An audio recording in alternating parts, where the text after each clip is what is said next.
ಪ್ರೀತಿಯ ವಿದ್ಯಾರ್ಥಿಗಳೇ, ಎಲ್ಲರಿಗೂ ಶುಭ ಸಂಜೆ. ನಾನು ನಿಮ್ಮ ಪ್ರೀತಿಯ ಕನ್ನಡ ಶಿಕ್ಷಕ ತೇಜಸ್ಗೆ. ವಿದ್ಯಾರ್ಥಿಗಳೇ, ಇಂದಿನ ತರಗತಿಯಲ್ಲಿ 10ನೇ ತರಗತಿಯ ಸುಂದರ ಪದ್ಯವಾಗಿರ್ತಕ್ಕಂತಹ ಹಸುರು ಪದ್ಯ ಭಾಗವನ್ನ ಮಾಡ್ತಾ ಹೋಗ್ತೀನಿ, ಕೇಳಿಸ್ಕೊಳ್ಳಿ. ಈ ಹಸುರು ಪದ್ಯ ಭಾಗವನ್ನು ರಚನೆ ಮಾಡಿದ ಯಾರು ಸರ್ ಅಂದ್ರೆ ಕುವೆಂಪುರವರು. ಕುವೆಂಪುರವರ ಬಗ್ಗೆ ನಾನು ಕಳೆದ ತರಗತಿಯಲ್ಲಿ ಮಾತಾಡಿದ್ದೆ, ಸೊ ಈ ತರಗತಿಯಲ್ಲಿ ಮತ್ತೆ ಮಾತಾಡಕ್ಕೆ ಹೋಗೋದಿಲ್ಲ. ಪದ್ಯಕ್ಕೆ ಬರೋಣ.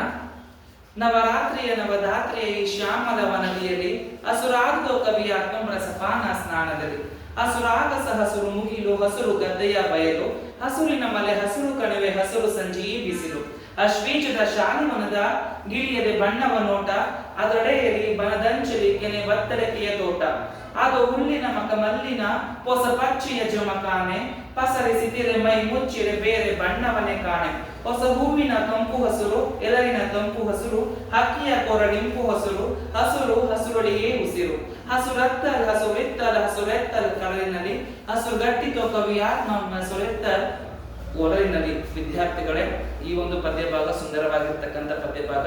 ಕುವೆಂಪುರವರು ಪಕ್ಷಿಕಾಶಿ ಅಂತಕ್ಕಂಥ ಒಂದು ಪದ್ಯ ಭಾಗದಿಂದ ಒಂದು ಕೃತಿಯಿಂದ ಈ ಒಂದು ಪದ್ಯ ಭಾಗವನ್ನು ಆಯ್ಕೆಯನ್ನು ಮಾಡಿಕೊಂಡಿದ್ದಾರೆ. ಅಂದ್ರೆ ಕವಿಯ ಒಂದು ಆತ್ಮ ಏನಿದೆಯಲ್ಲ, ಇಡೀ ಮಲೆನಾಡು ಪ್ರದೇಶವನ್ನು ಒಳಗೊಂಡಂತೆ ಕುವೆಂಪುರವರು ಬಹಳ ಸುಂದರವಾಗಿ ಹಸುರಿನ ಬಗ್ಗೆ ಮಾತಾಡಿದ್ದಾರೆ. ವಿದ್ಯಾರ್ಥಿಗಳೇ, ನವರಾತ್ರಿಯ ನವಧಾತ್ರಿ ಶ್ಯಾಮಲ ವನದಿಯಲ್ಲಿ ಹಸುರಾದ್ದು ಕವಿಯ ರಸಪಾನ ಸ್ಥಾನದಲ್ಲಿ ನವರಾತ್ರಿಯ ಹೊಸ ಅಂದ್ರೆ ನವ ಅಂದ್ರೆ ಹೊಸದು ಅಂತ ಹೊಸ ಸಂದರ್ಭದಲ್ಲಿ ಈ ಭೂಮಂಡಲದಲ್ಲಿ ಹಲವಾರು ಮಳೆ ಬೆಳೆ ಎಲ್ಲ ಜಾಸ್ತಿ ಆಗ್ತಿರುತ್ತೆ. ಆ ಸಂದರ್ಭದಲ್ಲಿ ಸುತ್ತಮುತ್ತ ಗಿಡ ಮರ ಏನಾಗಿದೆ, ಬಹಳ ಹಸಿರಾಗಿ ಬೆಳೆ ನಿಂತಿದೆ. ಈ ಶ್ಯಾಮಲ ವನದಿಯಲ್ಲಿ, ಈ ಶ್ಯಾಮಲ ವನದಿ ಅಂದ್ರೆ ಸಮುದ್ರ ಅಂತ, ಇಡೀ ಸಮುದ್ರವೆಲ್ಲ ಏನಾಗಿದೆ ಅಂದ್ರೆ ಸುತ್ತಮುತ್ತ ಮರಗಿಡ ಜಾಸ್ತಿ ಆಗಿರೋದ್ರಿಂದ ಇಡೀ ಸಮುದ್ರವೇ ಹಸಿರಾಗಿ ಕಾಣ್ತಿದೆ. ಹಸುರಾಗದು ಕವಿಯಾತ್ಮ ರಸಪಾನಸನದಲ್ಲಿ ಅಂದ್ರೆ ಕವಿಯ ಮನಸ್ಸು ಏನಾಗಿದೆ ಅಂತಂದ್ರೆ ಸ್ನಾನವನ್ನ ಮಾಡಿಕೊಂಡ ರೀತಿಯಲ್ಲಿ ಆ ಒಂದು ಹಸುರು ಗಟ್ಟು ಹೋಗಿದೆ ಅಂತ ಕವಿ ಹೇಳ್ತಿದ್ದಾರೆ. ಹಸುರಾಗಸ ಹಸುರು ಮುಗಿಲು ಹಸುರು ಗದ್ದೆಯ ಬಯಲು ಹಸುರಿನ ಮಲೆ ಹಸುರು ಕಣಿವೆ ಹಸುರು ಸಂಜಿ ಬಿಸಿಲು ಹಸುರಾಗಸ ಆಗಸ ಅಂದ್ರೆ ಆಕಾಶ ಅಂತೇಳಿ ಹಸಿರು ಮುಗಿಲು ಮೋಡ. ಇಡೀ ಮೋಡ ವೇಳೆ ಹೆಂಗದೆ ಅಂದ್ರೆ ಕವಿಯ ಕಣ್ಣಿಗೆ ಮೋಡ ಯಾವ ಬಣ್ಣ ಸರ್? ಮೋಡ ಇರೋದು ಬಿಳಿ ಬಣ್ಣ, ಅದು ಕಪ್ಪು ಬಣ್ಣ. ಆದ್ರೆ ನಾವು ಕುವೆಂಪು ಅವರು ಕಾಣ್ತಾರೆ ಬಣ್ಣ ಯಾವ್ದು ಸರ್ ಅಂದ್ರೆ ಗ್ರೀನ್ ಕಲರ್, ಹಸಿರು ಬಣ್ಣ ಕಾಣ್ತದೆ ಆಕಾಶಕ್ಕೆಲ್ಲ. ಹಸಿರು ಗದ್ದೆಯ ಬಯಲು, ಹಸಿರಿನ ಗದ್ದೆ ಏನಿದೆಯಲ್ಲ, ಹೊಲ ಗದ್ದೆ ಬಯಲು ಪ್ರದೇಶ ಕಣಿವೆ ಪ್ರದೇಶ ಅಂತ ಪ್ರತಿಯೊಂದು ಪ್ರದೇಶವೂ ಸಹ ಹಸಿರು ಬಣ್ಣದಲ್ಲಿ ಕಾಣ್ತಿದೆ. ಹಸುರಿನ ಮಲೆ ಹಸುರು ಕಣಿವೆ ಹಸುರು ಸಂಜೆ ಬಿಸಿಲು. ಕುವೆಂಪುರವ್ರಿಗೆ ಎಲ್ಲೆಲ್ಲಿ ನೋಡ್ರ ಮಲೆ ಅಂತಂದ್ರೆ ಪರ್ವತ, ಸುತ್ತಮುತ್ತ ಇರ್ತಕ್ಕಂಥ ಪರ್ವತ ಪ್ರತಿಯೊಂದು ಪ್ರದೇಶವೂ ಸಹ ಹಸುರಿನ ಬಣ್ಣದಲ್ಲಿ ಕಾಣ್ತಿದೆ.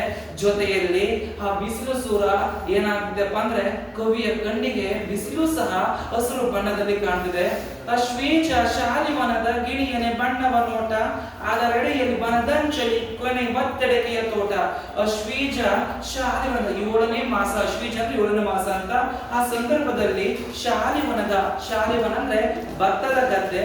ಆ ಭತ್ತದ ಗದ್ದೆ ಯಾವ ಬಣ್ಣದಲ್ಲಿ ಸರ್ ಅಂದ್ರೆ ಗಿಳಿ ಬಣ್ಣ, ಪ್ಯಾರೆಟ್ ಕಲರ್, ಬಹಳ ಸೂಪರ್ ಆಗದೆ ಗ್ರೀನ್ ಬಣ್ಣದಲ್ಲಿ. ನಂತರದಲ್ಲಿ ಅದರ ಅಡೆಯಲ್ಲಿ ಬನದಂಚಲಿ ಕೊನೆ ಒತ್ತಡಕೆಯ ತೋಟ. ಆ ಗದ್ದೆಯ ಪಕ್ಕದಲ್ಲಿ ಮುಂದಕ್ಕೆ ಹೋದ್ರೆ ಸೊಗಸಾಗಿ ಸಕ್ಕತ್ತಾಗಿ ನಿಂತಿರ್ತಕ್ಕಂಥ ಅಡಕೆಯ ತೋಟ. ಅಡಕೆಯ ಏನಾಗಿದೆ, ಅಡಕೆ ಎಂಬಂದ್ರೆ ಏನಾಗಿದೆ ಸರ್ ಅಂದ್ರೆ ಆ ಕೊನೆಗಳು ಬೆಳೆದವೆ. ಅದನ್ನ ಕವಿ ಬಹಳ ಸೊಗಸಾಗಿ ಹೇಳ್ತಿದ್ದಾರೆ. ಅದ ಹುಲ್ಲಿನ ಮಗ ಮಲ್ಲಿನ ಹೊಸ ಪಚ್ಚಿಯ ಜಮಕಾನೆ ಪಸರಿಸಿದರೆ ಮೈ ಮುಚ್ಚಿರೆ ಬೇರೆ ಬಣ್ಣವನ್ನ ಕಾಣೆ. ಅದ ಹುಲ್ಲಿನ ಮಗ ಮಲ್ಲಿನ ಅಂದ್ರೆ ವಿದ್ಯಾರ್ಥಿಗಳೇ, ಮಳೆಯೆಲ್ಲ ಜೋರಾಗಿ ಬಂದು ಸುತ್ತಮುತ್ತ ಏನಾಗುತ್ತೆ ಎಲ್ಲ ಹಸಿರು ತುಂಬಿ ಹೋಗಿದೆ. ಆ ಸಂದರ್ಭದಲ್ಲಿ ನಿಮ್ಗೆಲ್ಲ ಗೊತ್ತಿದೆ, ಮನೆಯಲ್ಲಿ ಹಾಸಿಗೆ ಇರುತ್ತೆ.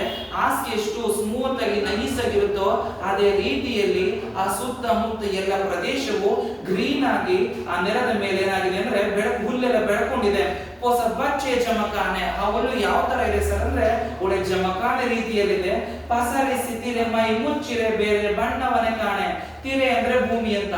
ಆ ಸುತ್ತಮುತ್ತ ಯಾವುದೇ ಪ್ರದೇಶದಲ್ಲಿ ಎಲ್ಲೂ ನೋಡಿದ್ರು ಸಹ ಬರೀ ಹಸಿರು ಬಣ್ಣವೇ ಆ ಕುವೆಂಪು ಅವರ ಕಣ್ಣಿಗೆ ಕಾಣಿಸ್ತಿದೆ. ಹೊಸ ಹೂವಿನ ಕಂಪು ಹಸರು ಎಲ್ಲರಿನ ತಂಪು ಹಸರು ಹಕ್ಕಿಯ ಕೊರಳಿಂಪು ಹಸರು ಹಸುರು ಹಸುರೆಳೆಯೇ ಉಸಿರು. ಹೊಸ ಹೂವಿನ ಕಂಪು ಹಸರು, ನಿಮ್ಗೆಲ್ಲ ಗೊತ್ತಿದೆ, ಹೂವು ಹಳದಿ ಇರುತ್ತೆ, ಕೆಂಪು ಇರುತ್ತೆ, ಪಿಂಕ್ ಇರುತ್ತೆ, ಕನಕಾಂಬರ ಹೂವು, ಅದಾದ್ಮೇಲೆ ಸೇವಂತಿ ಹೂವು, ಪ್ರತಿಯೊಂದು ನೀವೆಲ್ಲ ನೋಡಿದಿರಿ. ಆದ್ರೆ ವಿದ್ಯಾರ್ಥಿಗಳೇ, ಅವೆಲ್ಲ ಬೇರೆ ಬೇರೆ ಬಣ್ಣ ಇರುತ್ತೆ. ಆದ್ರೆ ಕುವೆಂಪು ಅವರ ಕಣ್ಣಿಗೆ ಕಾಣಿರ್ತಕ್ಕಂಥ ಹೂವು ಯಾವ ಬಣ್ಣ ಸರ್ ಅಂದ್ರೆ ಹಸಿರು ಬಣ್ಣದಲ್ಲಿ ಕಾಣಿಸ್ತಾ ಇದೆ.